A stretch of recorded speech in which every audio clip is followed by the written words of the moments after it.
Could the recent changes in South Korea's National Intelligence Service be an invitation to danger?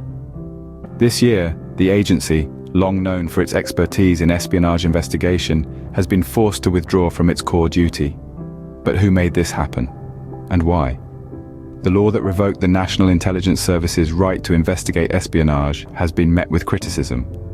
Many question how the police, now assigned to handle these cases, can compare to the agency that has accumulated specialized investigative capabilities over a long period. Under the Moon Jae-in administration, the National Intelligence Service has been accused of leaning towards North Korea. Some even speculate that the changes in the National Intelligence Service law are driven by sinister political motives. Former employees of the National Intelligence Service recently issued a public appeal stating, as of this year, the National Intelligence Service is no longer able to investigate espionage. This has been met with public outcry. Many question how a national intelligence agency can be prohibited from catching spies. Experts suggest that the weakening of the National Intelligence Service's counter-espionage capabilities is something that North Korea's Kim Jong-un and his regime would welcome. During the past 5 years under the Moon administration, which has been accused of having pro-North tendencies, the Kim siblings have played with South Korea as if it were their own. The ruling party quickly enacted the anti-North leaflet prohibition law at the behest of Kim Yo-jong. Even when North Korea destroyed the Inter-Korean Liaison Office building in the Kaesong Industrial Complex, South Korea was unable to respond adequately. Former President Moon Jae-in played the role of spokesperson for Kim Jong-un's denuclearization.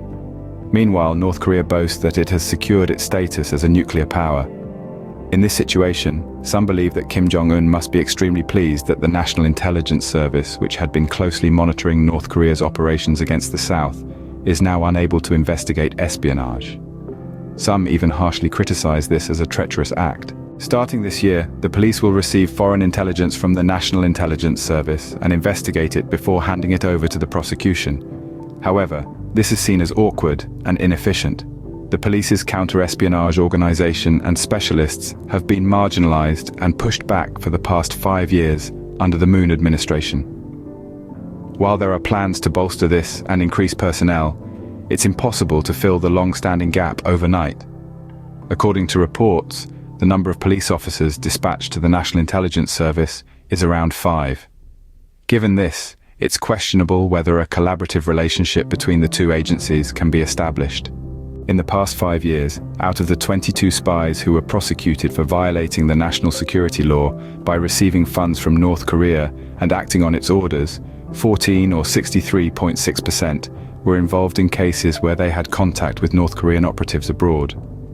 With the amendment to the National Intelligence Service Act, the agency can only collect foreign intelligence and has to hand over all information to the police. However, the agency's human intelligence, which has been carefully hidden for a long time, cannot be exposed. This is because stringent security is vital. On top of this, as has been consistently criticized, espionage investigations often take several years from the investigation stage, making extensive counter-espionage experience crucial. In contrast, more than half of the police officers in charge of espionage investigations with a rank of section chief or higher have less than 3 years of counter-espionage experience. These issues, revealed through media reports alone, are enough to cause anxiety over the transfer of espionage investigations to the police starting this year. Therefore, it's understandable why a group of retired National Intelligence Service employees is urging for the agency's counter-espionage rights to be reinstated. Recently, the National Intelligence Service revealed intelligence that Kim Jong-un ordered plans to be prepared that could cause a significant impact in South Korea early next year.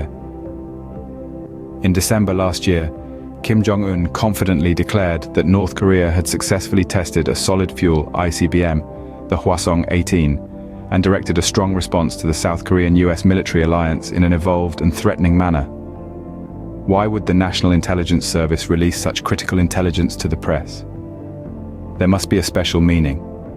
The National Intelligence Service also presented an analysis that North Korea is likely to provoke militarily early next year, when South Korea's major political schedule is set. At the same time, by revealing that our intelligence capabilities are monitoring North Korea's internal dynamics, it seems to be warning North Korea to refrain from reckless provocations. North Korea will undoubtedly want to interfere in South Korea's general elections in April. In the second half of the year, the US presidential election will take place, and Kim Jong-un might be tempted to influence the clash between Biden and Trump. Experts believe that the big impact Kim Jong-un mentioned could include not only military provocations such as missile launches, but also the dissemination of fake news influencing the general elections, drone infiltrations, and cyber attacks on public infrastructure systems. Kim Yo-jong, the Vice Department Director of the Workers' Party of Korea, known for her harsh words, also threatened the South Korean-US military alliance on the 21st, suggesting that we should think about how we will respond. It seems a grim situation, as Kim Jong-un is unlikely to let our general election in April pass peacefully.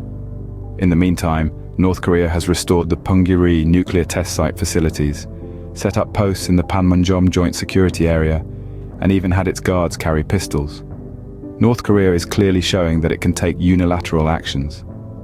With the National Intelligence Service stepping back from espionage investigations starting this year, it's a situation that's bound to make Kim Jong-un even more encouraged.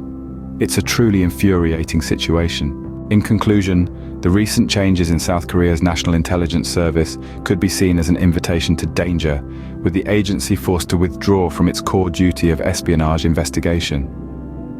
This has led to public outcry and criticism, with many questioning how a national intelligence agency can be prohibited from catching spies. The weakening of the National Intelligence Service's counter-espionage capabilities is something that North Korea's Kim Jong-un and his regime would welcome. Only time will tell what the repercussions of these changes will be.